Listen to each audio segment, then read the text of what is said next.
Welcome to the channel. Today we are going to explore how you can easily adjust the streaming quality in the Vimeo app on your mobile device.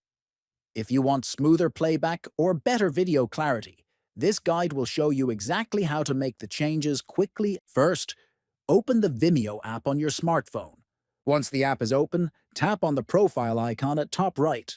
Next, look for the Settings menu and tap on Data Usage. Then, you will see the Streaming Quality option. Tap on it, and you will be presented with several video quality choices. Choose the quality that best suits your current internet connection or data preferences. Adjusting the quality can help reduce buffering if your connection is slow or increase clarity if your connection is strong.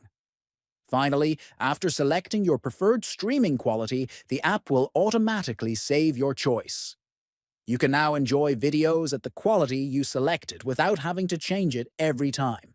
This simple adjustment can greatly improve your viewing experience on Vimeo. If you found this video helpful, subscribe to the channel, give it a thumbs up, and share it with friends. Thanks for watching.